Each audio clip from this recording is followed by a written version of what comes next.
എന്താ പറയുക, ഈ സിനിമയിൽ അഭിനയിക്കണമെങ്കിൽ ഭയങ്കര കളറ്, ഭയങ്കര സ്റ്റൈല്, ഇതെല്ലാം വേണം എന്നല്ലേ അങ്ങനെയെല്ലാം വിചാരിച്ച് അതിൽ നിന്നെല്ലാം മാറി. ഇപ്പോൾ അഭിനയമല്ല, ബിഹേവിയർ ആയിപ്പം തോന്നുന്നുണ്ട്. ഞാൻ എൻ്റെ പേഴ്സണലി പറയുകയാണെങ്കിൽ ഞാൻ കല്യാണം കഴിഞ്ഞ് സെപ്പറേറ്റ് ആയൊരു വ്യക്തിയാണ്. ഇതുപോലെ ജാതകമെല്ലാം നോക്കി ചെയ്ത കല്യാണമൊക്കെ തന്നെയാണ്. അതിന് വലിയ പ്രാധാന്യമില്ല.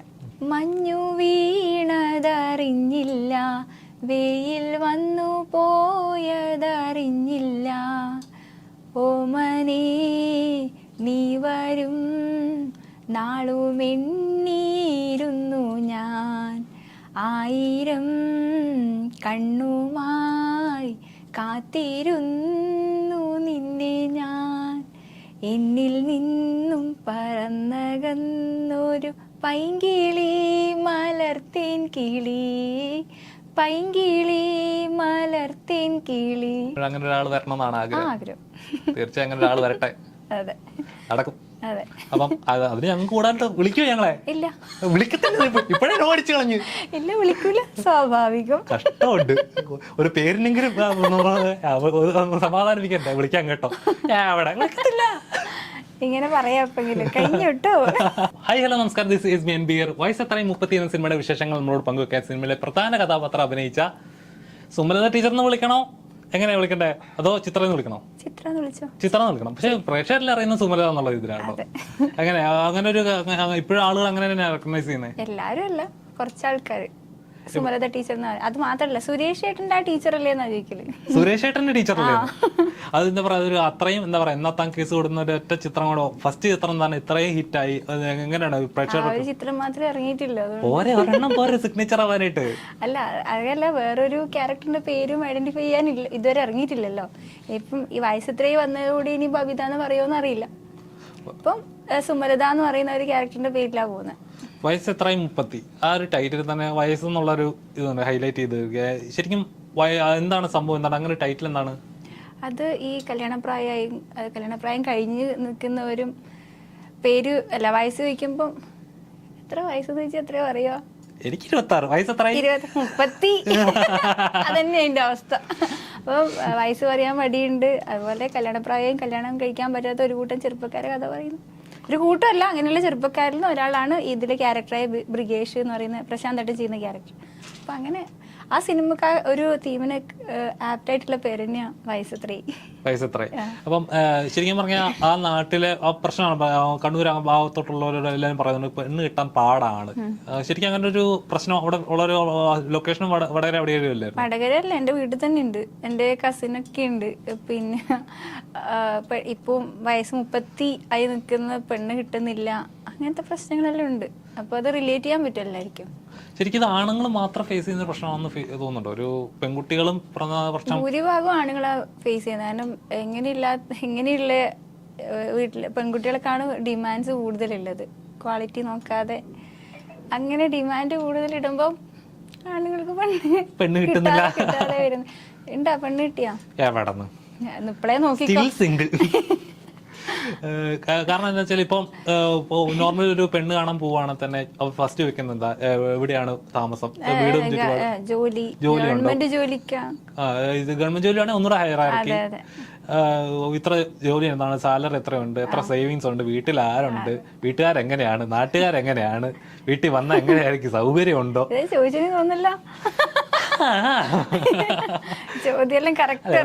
അല്ല, പലരും ഇങ്ങനെ എക്സ്പീരിയൻസ് ഉള്ള ആളുകൾ നമ്മളൊന്നും ഇങ്ങനെ പറയാറുണ്ട്. അപ്പൊ ശരിക്കും അങ്ങനെ ഒരു എന്താ പറയാ, അങ്ങനെ ഒരു ക്രൈറ്റീരിയ ഉണ്ട്. നമ്മൾ ജോബ് ആപ്ലിക്കേഷന് പോകുന്ന പോലെയാണ് പെണ്ണ് കാണാൻ പോകുന്ന പോലെ ആണത്? എന്താണ് പോകുന്നത് നമുക്ക് തന്നെ അറിയത്തില്ല. ജോബിന് അപ്ലൈ ചെയ്യുന്ന പോലെ ആണ് പെണ്ണ് കാണാൻ എല്ലാം. ഇപ്പൊ എല്ലാ തരത്തിലും എല്ലാം നോക്കിയിട്ട് തന്നെയാ ഇപ്പം. അതുകൊണ്ട് തന്നെയല്ല ഈ സാധാരണ ജോലിക്കാർക്ക് പെണ്ണ് കിട്ടാതെ വരുന്നു. ബാക്കി ഡീറ്റെയിൽ എന്താ പറയാ, നല്ലൊരു ജോലിയും നല്ല ഇതുണ്ടെങ്കിൽ മാത്രമേ പെണ്ണ് കെട്ടാൻ പറ്റത്തുള്ളൂ. അതെ, പ്രത്യേകിച്ച് ഗവൺമെന്റ് ജോലിക്കാർക്കേ പെണ്ണിനെ കൊടുക്കുന്നു എന്നില്ല ആ ഒരു കൺസെപ്റ്റ് ആണ് കാണുന്നത്. വന്ന് പെണ്ണ് കിട്ടണമെങ്കിൽ ഇപ്പൊ ഗവൺമെന്റ് ജോബ് വേണമെന്ന അവസ്ഥയല്ലേ? പെണ്ണ് കിട്ടാൻ വേണ്ടിയാണ് ജോലി എടുക്കേണ്ടത്, അതോ ജോലി കിട്ടാൻ വേണ്ടി പെണ്ണ് കിട്ടണമല്ലോ? അല്ല, ഇത് കൂടുതൽ മനസ്സിലാവുന്നതിന് ഈ സിനിമേന്റെ ഇത് വടകര ഭാഗത്ത് നടന്ന ഒരു ഇത് ഇപ്പൊ നമ്മളെ പ്രൊഡ്യൂസർ, ഇതിന്റെ സ്ക്രിപ്റ്റ് റൈറ്റർ ഷിജു ഏട്ടൻ, അവരെ ജീവിതത്തിൽ ഉണ്ടായ അനുഭവങ്ങൾ, ഈ ബ്രിഗേഷ് എന്ന് പറയുന്ന ക്യാരക്ടർ ഷിജു ഏട്ടൻ്റെ ലൈഫിൽ നിന്ന് വന്ന ഒരു ക്യാരക്ടർ. അപ്പം ആ സ്ക്രിപ്റ്റിലൂടെ കടന്നു പോകുമ്പോൾ ഇത് എത്രത്തോളം ഇതിൻ്റെ പ്രാധാന്യം മനസ്സിലാവുന്നത് അല്ലേ. പെണ്ണ് കിട്ടിയില്ല അങ്ങനെയില്ല, അവരെ മാനസികമായിട്ട് അവരനുഭവിക്കുന്ന വേദനകളും കാര്യങ്ങളും എല്ലാം ഒരു ഹ്യൂമർ രീതിയിൽ ഇത് കൊണ്ടുപോകുന്നതുകൊണ്ട് പക്ഷെ എല്ലാം മനസ്സിലായി ഇതിലേ കൂടി എത്രമാത്രം അവർ ടെൻഷനാണെന്നുള്ളത്. അത് സമൂഹത്തിന്റെ മുമ്പിൽ അവർ ഇൻസൾട്ട് ആവുന്നതും പെണ്ണ് കിട്ടിയില്ലേ, അവന് വരെ പെണ്ണ് കിട്ടി, അങ്ങനെയുള്ള ഒരു നോർമലി ആണുങ്ങളുടെ കേസിൽ ഇങ്ങനത്തെ പറയുന്നു. ഒരു നോർമൽ ഒരു ഫീമെയിലിന്റെ കേസിലാണെങ്കിൽ എങ്ങനെയായിരിക്കും അത് ഫേസ് ചെയ്യുന്നത്?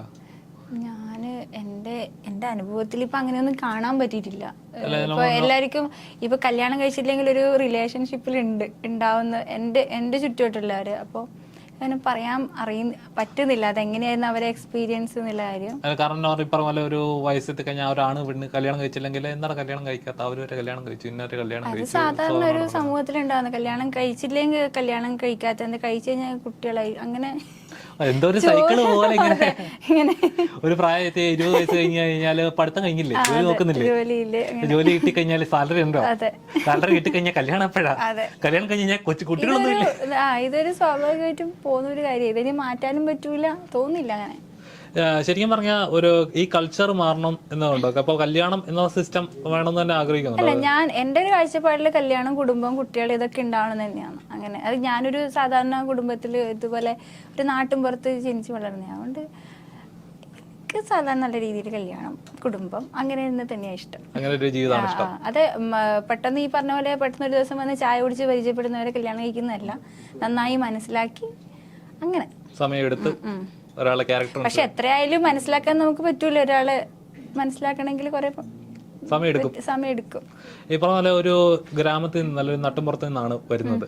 അപ്പൊ അവിടെ നിന്ന് ഇന്ന് ഈ സിനിമ ഇൻഡസ്ട്രിയിലേക്ക് വന്ന് ഒറ്റ പടം ചെയ്തെങ്കിൽ പോലും ആളുകൾ തിരിച്ചറിയുന്നുണ്ട്. അപ്പൊ എങ്ങനെ ഫീൽ ചെയ്യുന്നത്?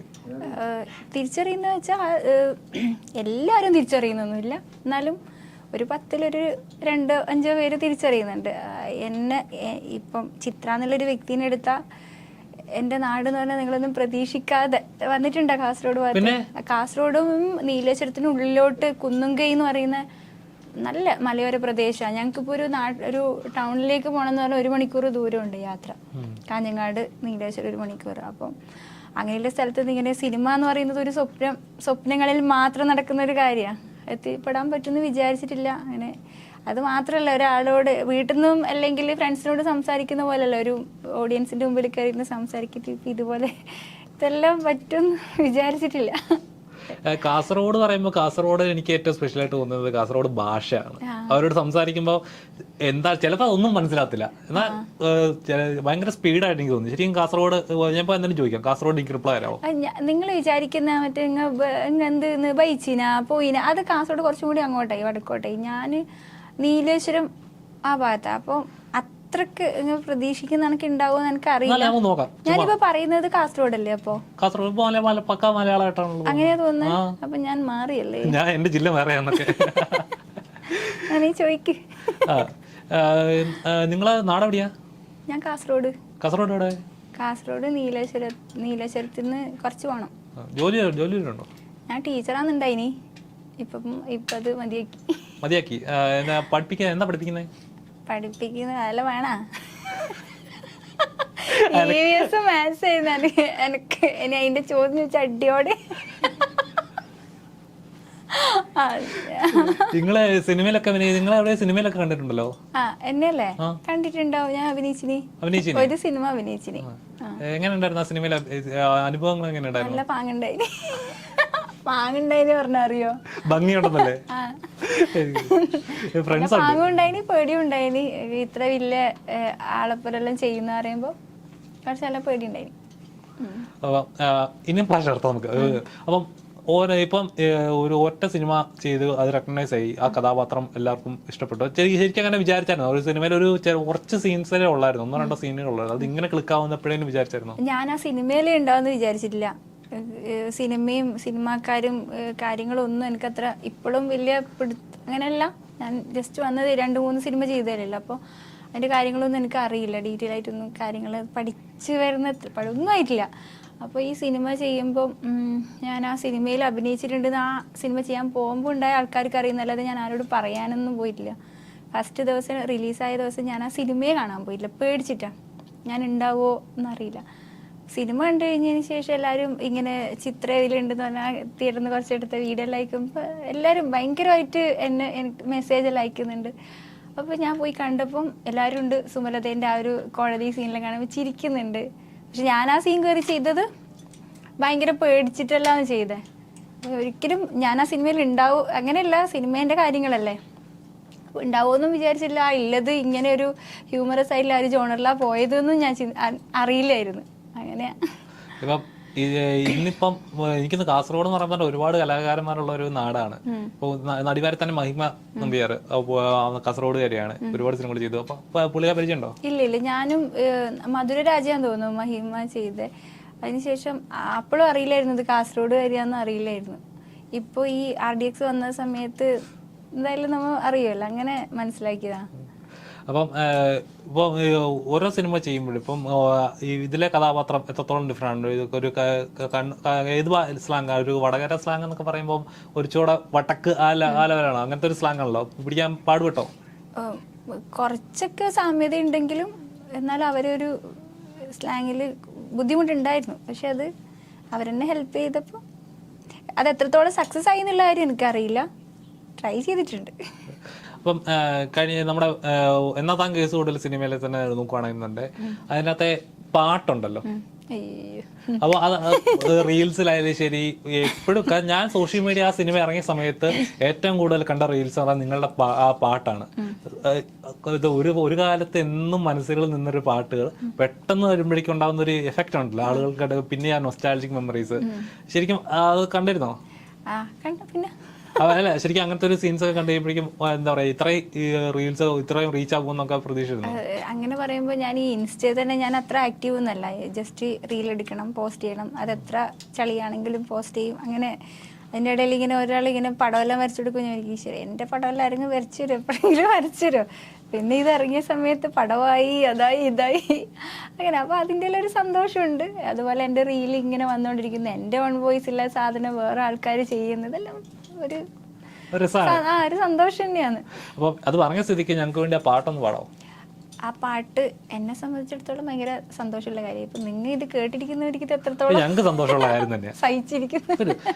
ഇവിടെ പിന്നെ എല്ലാവർക്കും പാട്ട് നല്ലോണം പഠിച്ചിരിക്കുന്നോണ്ട് പിന്നെ കുഴപ്പമില്ല. ആ പാടാ.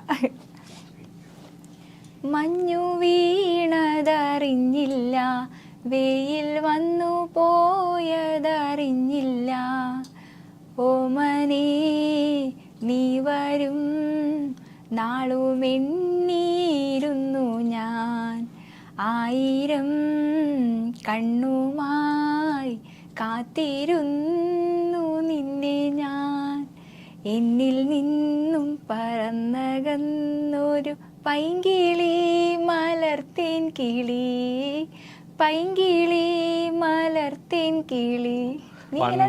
ഭയങ്കരമായിട്ട് തലയെല്ലാട്ട് അല്ല, ഭയങ്കര നല്ല രീതിയിൽ പാടിയിട്ടുണ്ട്. ആള് പറഞ്ഞ ഉടനെ തന്നെ പാടിയല്ലോ, നോ ഒന്നും പറഞ്ഞില്ലല്ലോ. ഞാൻ പാടും സർ എന്ന് പറഞ്ഞാണ്. പാടും, ഞാൻ പാടിയിരിക്കും. അത് നിങ്ങൾ എങ്ങനെ എടുക്കുന്നൊന്നും അറിയില്ല, ഞാൻ പാടും, ഞാൻ പാടിയിരിക്കും. അപ്പൊ എന്തായാലും ആ പാട്ട് നല്ല രീതിയിൽ ഹിറ്റായി. നിങ്ങളുടെ കോംബോ പ്രേക്ഷകർ ഒരുപാട് സ്വീകരിച്ചു. മാത്രമേ ആഗ്രഹം ഉണ്ടല്ലോ, പാടും ഞാൻ. അല്ല, ശരിക്കും അത് ഏറെ ലെവലല്ലേ, ഒറ്റ സീൻ മതിയല്ലോ. ഇന്നും മലയാളികൾ ഒന്ന് നോക്കി കഴിഞ്ഞാല് സുരേഷിന്റെ സുമലത എന്ന് പറഞ്ഞ ആ കോംബോ ഇന്നും മലയാളികൾ എനിക്കൊന്ന് ആ ഒറ്റ കോംബോയിൽ തന്നെ ഇപ്പൊ അടുത്ത സീക്വൽ വരുന്നു. ശരിക്കും പറഞ്ഞാൽ അങ്ങനെ ഒരു പ്ലാൻ ഒന്നും ഇല്ലായിരുന്നല്ലോ, എങ്ങനെയായിരുന്നു അത്? അതും നേരത്തെ കുറെ ഇന്റർവ്യൂവിൽ പറഞ്ഞ പോലെ ഒരു പൂ ചോദിച്ചൊരു പൂക്കാലം കിട്ടിയ അവസ്ഥയായി. അതിന്റെ ഒരു സ്പിൻ ഓഫ്, അത് മലയാളത്തിൽ തന്നെ ആദ്യത്തെ സ്പിൻ ഓഫ് എന്നാ കേട്ട. അപ്പം അതിന്റെ ഭാഗമാകാൻ പറ്റിയെന്നെല്ലാം പറഞ്ഞ വലിയ ഭാഗ്യം. ശരിക്കും എന്റെ ഫസ്റ്റ് പോസ്റ്റർ ഒക്കെ ഇറങ്ങിയ സമയത്ത് ഞാൻ ഇതെന്താണ് ഇങ്ങനെ ഒരു പോസ്റ്റർ, ബ്ലാക്ക് ആൻഡ് വൈറ്റിലുണ്ട്, കളറിലുണ്ട്, ഓരോ ലുക്കില് 2-3 പിന്നെ കാലഘട്ടം ചെയ്യുന്നുണ്ട്. ഒരു സിനിമയിൽ തന്നെ നിങ്ങളുടെ കോംബോയിൽ 2-3 കാലഘട്ടങ്ങളല്ലേ? എങ്ങനെ ഉണ്ടായിരുന്നു എക്സ്പീരിയൻസ്? എങ്ങനെ ഉണ്ടായിരുന്നു അത്? ഒരു ഭയങ്കര എക്സ്പീരിയൻസ് തന്നെയാണല്ലേ പറയാൻ. എല്ലാം ഈ പാർട്ടായാലും എല്ലാം ഞാൻ ആദ്യമായിട്ട് എക്സ്പീരിയൻസ് ചെയ്യുന്ന ഇത്ര വലിയ സിനിമയല്ലേ. അപ്പം ഇതെങ്ങനെയാണെന്ന് എനിക്ക് ഇപ്പം മനസ്സിലായിട്ടില്ല സത്യത്തിൽ. ചെയ്തു വെച്ചിട്ടുണ്ട്. അതിനി തിയേറ്ററിൽ പോയി കണ്ടാലേ ഇതിൻ്റെ അവസ്ഥകൾ ഞാൻ ചെയ്ത് എന്താന്നുള്ള കാര്യങ്ങൾ മനസ്സിലാവും. നല്ല എക്സ്പീരിയൻസ് ആയിരുന്നു. അത് പറയാൻ പറ്റുന്നില്ല, എനിക്ക് അത് എങ്ങനെയാണെന്ന് അത് എക്സ്പ്രസ് ചെയ്യാൻ പറ്റുന്നില്ല. ഇപ്പം സോഷ്യൽ മീഡിയയിലൊക്കെ വൈറലായ ഒരു വീഡിയോ ആയിരുന്നു രതീഷേട്ടൻ ഡയറക്ട് ചെയ്യുന്നത് അവരുടെ അമ്പലത്തിലെ സീനൊക്കെ. ശരിക്കും ഓരോ സീൻസ് എങ്ങനെ വേണ്ട സീൻസ് പുള്ളിക്കാരൻ തന്നെ കൊറേയൊക്കെ ചെയ്തു തരും, ഡാൻസ് വരെ ചെയ്തു തരുന്നിട്ടുണ്ട്. അന്ന് കാണാൻ പറ്റിയില്ല. അത് വരും, തൈകാണ്ട് വരും. ശരിക്കും എല്ലാ കാര്യം എല്ലാത്തിലും എല്ലാം പറഞ്ഞു തരുന്നുണ്ട്. നമ്മുടെ സുരേഷ് ഏട്ടൻ എങ്ങനെയുണ്ട് ആള്? സുരേഷ് ഏട്ടനും പൊളിയാണ്. പിന്നെ നമ്മളിപ്പോൾ ടെൻഷൻ അടിച്ചിരിക്കുന്ന സമയത്ത് അത് ചെയ്യാൻ പറ്റുള്ളൂ, നിന്നെ കൊണ്ടാവും, അത് പറ്റും, അങ്ങനെയെല്ലാം പറഞ്ഞ് മോട്ടിവേറ്റർ ആണ്. ഭയങ്കര. അപ്പം ഇപ്പൊ ഈ എനിക്കൊന്ന് ഒരു എന്താ പറയാ എന്നാത്താൻ കേസുള്ള സിനിമയിൽ നിങ്ങൾക്ക് 1-2 സീൻസേ ഉള്ളൂ. അപ്പം ഈ സിനിമയിലോട്ട് വരുമ്പോഴേക്കും ഐ മീൻ അതിന്റെ സീക്വൽ എന്ന് പറയുമ്പോഴേക്കും ഒരു കണ്ടിന്യൂസ് ഉള്ള ഒന്നുകൂടെ കെയർഫുൾ ആയിരിക്കണമല്ലോ. അപ്പൊ ആദ്യത്തെ സിനിമയെക്കാളും എത്രത്തോളം എന്താ പറയാ ചെയ്തു പോയി അത് ക്ലിക്ക് ആയെന്നുള്ള അതിന് ഇച്ചിരൂടെ കെയർഫുൾ ആയിരിക്കണം. ആളുകൾ എങ്ങനെ എടുക്കും, ഇച്ചിരൂടെ അങ്ങനെ പ്രിപ്പറേഷൻസ് ഉണ്ടായിരുന്നോ? മീൻസ് ആ സുമലത എന്ന് പറയുന്ന ക്യാരക്ടർ അതേ ജോണർ പിടിക്കണമല്ലോ. അപ്പോൾ ഞാൻ കുറച്ച് കെയർഫുൾ ആയിട്ട് തന്നെയാണ് ചെയ്തത്. പിന്നെ ഇതിൽ ആ ഒരു ഹ്യൂമർ മാത്രമല്ല, എല്ലാ ഇമോഷൻസും അതിലുണ്ട്. അപ്പോൾ അതിൻ്റെ കണ്ടിന്യൂറ്റി സുമലത എന്ന് പറയുന്ന ഒരു ഇതിലും ചെയ്യാൻ നോക്കി, കണ്ടിന്യൂറ്റി വരുത്താൻ നോക്കിയിട്ടുണ്ട്. ഇപ്പം വയസ്സെത്രയിലേക്ക് വരാം. വയസ്സെത്ര എന്ന സിനിമ നോക്കുക, അതൊരു നല്ലൊരു മെസ്സേജ് ആയിരുന്നു. കാരണം അപ്പം പെണ്ണ് കെട്ടാൻ ബുദ്ധിമുട്ട് എന്നവരുടെ സ്ട്രഗിളിങ്ങും കാര്യങ്ങളൊക്കെ പറയുന്ന ഒരു ഇതല്ല. ശരിക്കും എന്താ പറയുക, കല്യാണം എന്ന് പറയുന്നത് എന്തോ എന്താ പറയുക ലൈഫിൽ വേണ്ട ഇമ്പോർട്ടൻ്റ് ആയിട്ട് കഴിച്ചേ പറ്റുന്നൊരു സ്റ്റേജ്, അങ്ങനെ ഒരു ഇതുണ്ടോ കല്യാണം എന്ന് പറയുന്നത്? അതാ ഞാൻ നേരത്തെ പറഞ്ഞില്ലേ, കല്യാണം കുടുംബം എന്നെല്ലാം പറയുന്നത് ഒരു വേറെ തന്നെ ഒരു ഫീലാണ്. അപ്പോൾ എൻ്റെ ഒരു അഭിപ്രായത്തിൽ കല്യാണം വേണം എന്നല്ല, അത് ഒരാളെ വ്യക്തിയുടെ വ്യക്തി സ്വാതന്ത്ര്യമല്ലേ. കുടുംബം, കുട്ടികൾ ഇതെല്ലാം ഉണ്ടാവുന്നത് തന്നെയാണ് നല്ലതെന്ന് എൻ്റെ ഒരു അഭിപ്രായം. അപ്പോൾ നമുക്ക് ഒരു കല്യാണം എന്ന് പറയുമ്പോൾ നമുക്ക് നമ്മുടെ ലൈഫിൽ നമ്മുടെ കാര്യങ്ങൾ ഷെയർ ചെയ്യാൻ പറ്റുന്ന ഒരു ലൈഫ് പാർട്ണർ, അല്ലെങ്കിൽ നമ്മുടെ സങ്കടങ്ങൾ പറയാനായിട്ട് ഒരാൾ, അങ്ങനെ ഒരാള്. അപ്പം ഒരു കല്യാണത്തിന് പോകുമ്പോഴേക്കും അല്ലെങ്കിൽ ഒരു കല്യാണം കഴിക്കാൻ പോകുമ്പോൾ സ്ത്രീധനം എന്ന് പറയുന്നൊരു സാധനം, ആ ഒരു കസ്റ്റം ശരിയെന്ന് അതിപ്പോൾ ഓരോ നമ്മുടെ ലൈഫ് ഷെയർ ചെയ്യാനായിട്ട് ഒരു ആളല്ലേ തേടുന്നത്. അതിന് ഈ പറഞ്ഞ പോലെ സ്വർണവും പണത്തിന്റെ ആവശ്യം ഉണ്ടോന്ന് തോന്നുന്നുണ്ടോ? അതിന്റെ ആവശ്യം അതിനോട് ഞാൻ യോജിക്കുന്നില്ല. ഇല്ല, അത് ഇങ്ങനെ ഇത്ര സ്ത്രീധനം വേണം. നമ്മളെന്താ ഒരു കടയിൽ പോയി ഒരു സാധനം മേടിക്കുന്ന പോലെ ഒരു വിലയിട്ട് വാങ്ങുന്ന ഒരു ഇതല്ല. അല്ല ശരിക്കും അങ്ങനെ ആണെങ്കിൽ പോലും വില കൊടുക്കുന്നത് പെൺവീട്ടുകാരായിരിക്കുമല്ലോ. അതെനിക്ക് തോന്നുന്നു നമ്മളെ വടക്കോട്ടുനിന്ന് അങ്ങനെ സ്ത്രീധനം എന്ന് പറഞ്ഞ് ചോദിച്ചു വാങ്ങുന്ന അങ്ങനെ ഒരു ഇതില്ല എന്നാ എനിക്ക് തോന്നുന്നു. എനിക്കറിയില്ല, ഉള്ളത് കൊടുത്തു ഇന്ന് ഇത്ര ഇത് പറയുന്നു അങ്ങനെയൊന്നും ഇല്ല എന്നാ തോന്നുന്നത്, എനിക്കറിയില്ല. ശരിക്കും അങ്ങനെ ഒരു കസ്റ്റം ഇല്ലാതിരിക്കുന്ന ഐ മീൻ ഇപ്പോഴും പലപ്പോഴും ഇല്ല. ഉള്ളത് കൊടുക്കുക, അല്ലെങ്കിൽ അവര് ഒരു ഭാവിയിലേക്കുള്ളൊരു ഇതായി അങ്ങനെ അല്ലാതെ ഇങ്ങനെ ഇത്ര വേണം എന്ന് പറഞ്ഞ് പിന്നെ അതിനെ പറ്റി നമ്മൾ കാണുന്നുണ്ടല്ലോ സോഷ്യൽ മീഡിയയിൽ. അതിനെ വെച്ച് ഇനിയിപ്പോൾ സ്ത്രീധനം കൊടുത്തിട്ടായാൽ പോലും ഒരുപാട് പെൺകുട്ടികൾ അതിനൊരു സഫർ ചെയ്യുന്നതെല്ലാം കാണുന്നുണ്ടല്ലോ. അപ്പം ആ ഒരു കസ്റ്റമിനോട് ഞാൻ യോജിക്കുന്നില്ല. മാനസികമായിട്ട് അടുപ്പമുണ്ടെങ്കിൽ ആ ഒരു അതെ പറഞ്ഞ പോലെ ഈ മനപ്പുറത്തിന്റെ കാര്യം പറയുമ്പോ ഈ ജാതകം അങ്ങനത്തെ അന്ധവിശ്വാസങ്ങളൊക്കെ എപ്പോഴും അന്ധവിശ്വാസമാണെന്ന് എനിക്കറിയത്തില്ല. അത് ഇപ്പൊ ഈശ്വരനിൽ നമ്മൾ വിശ്വസിക്കുന്നില്ലേ, അത് നമുക്ക് അതും വ്യക്തി സ്വാതന്ത്ര്യമല്ലേ. വിശ്വസിക്കാം, വിശ്വസിക്കാതിരിക്കാം. ഇപ്പൊ എൻ്റെ കുടുംബത്തിൽ നിന്നെല്ലാം പറഞ്ഞാൽ ജാതകം നോക്കി അങ്ങനെയുള്ള ഒരു ഫാമിലി തന്നെയാണ്.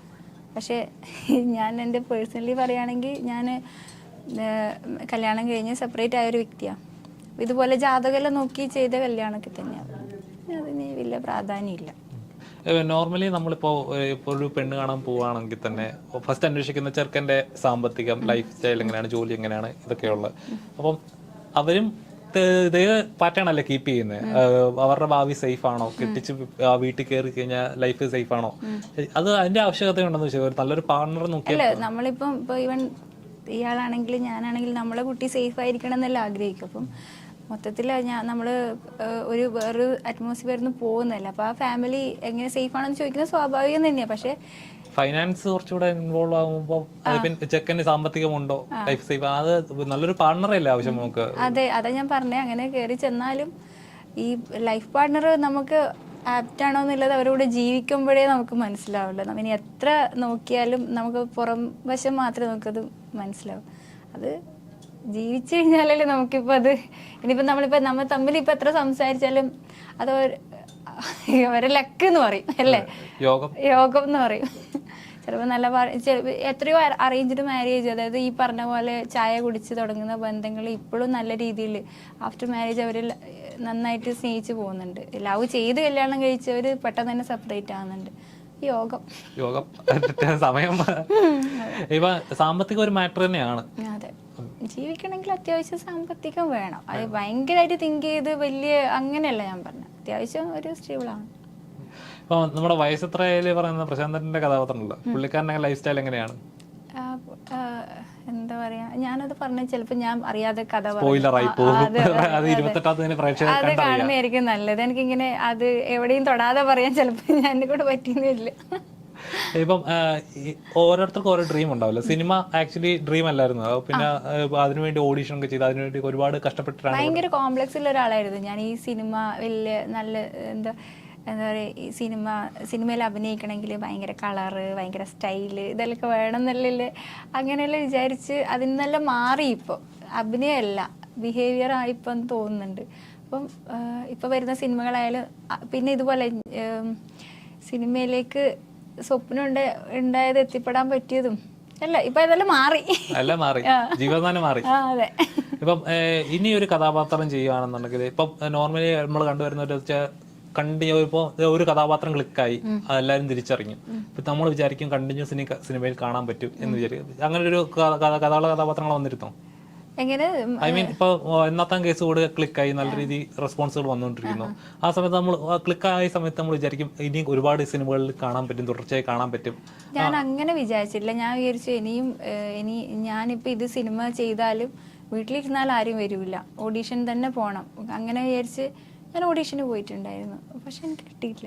വയസ്സ് എത്രയായി, ഇത് ഓഡീഷൻ, ഇതിങ്ങനെ ഒരു കാസ്റ്റിംഗ് കോൾ ഞാൻ കണ്ടിട്ടില്ല. പക്ഷെ ഇതിൽ ഈ എന്നാത്താൻ കേസോട് എന്ന് പറയുന്ന ആ ക്യാരക്ടർ വെച്ചിട്ട് തന്നെ ഇവരെന്നെ വിളിച്ചിട്ടില്ല. അത് അതിനുശേഷം പൊറാട്ട് നാടകം അതിൻ്റെ ഇടയിലെല്ലാം ഞാൻ ഓഡീഷന് പോകുന്നുണ്ട്, പക്ഷെ ഓഡീഷൻ്റെ ഒന്നും കിട്ടിയില്ല.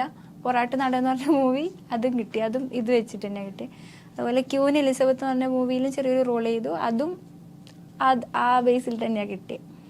പിന്നെ അതിനുശേഷം ഇത് ഹൃദയഹാരിയായ പ്രണയകഥ, അതിനുശേഷം ഇപ്പൊ 2-3 ഇങ്ങനെ സ്റ്റോറി പറയും കാര്യങ്ങളും ചെയ്തല്ലാതെ അതിന്റെ ബാക്കി കാര്യങ്ങളൊന്നും നടന്നിട്ടില്ല. ഇനി എന്താവുമെന്നും അറിയില്ല. പക്ഷെ ഇതില് തുടർന്ന് ഇങ്ങനെ പോണം തന്നെയല്ലേ, അല്ലെങ്കിൽ നായിക ചെയ്യണം അങ്ങനെയല്ല, നല്ല ക്യാരക്ടർ റോൾ ചെയ്യണം, അങ്ങനെ നിൽക്കണം, നല്ല കഥാപാത്രങ്ങൾ ചെയ്യണം. എത്ര സിനിമ ചെയ്യുന്നില്ല, അങ്ങനെയല്ല എത്ര പേര് നമ്മളെ സിനിമകൾ സ്വീകരിച്ചു, എത്ര കഥാപാത്രം നിലനിൽക്കുന്നു. അപ്പം നമുക്ക് ഓരോരുത്തർക്കും ഓരോ ഡ്രീം ഉണ്ടല്ലോ, സിനിമ ചെയ്യുന്ന സമയത്ത് ഇന്ന അതേപോലെ ഒരു കഥാപാത്രം ചെയ്യാൻ പറ്റിയിരുന്നെങ്കിൽ എന്ന് ആഗ്രഹിക്കുന്നുണ്ടാവുമല്ലോ. അങ്ങനെ ആഗ്രഹിക്കുന്ന ഒരു കഥാപാത്രം എന്തായിരിക്കും? അയ്യോ, അങ്ങനെ കുറേ ഉണ്ട്. ഒരെണ്ണം? അയ്യോ, അതല്ല ഇപ്പൊ പറയാൻ. ഒരെണ്ണം പറയാം.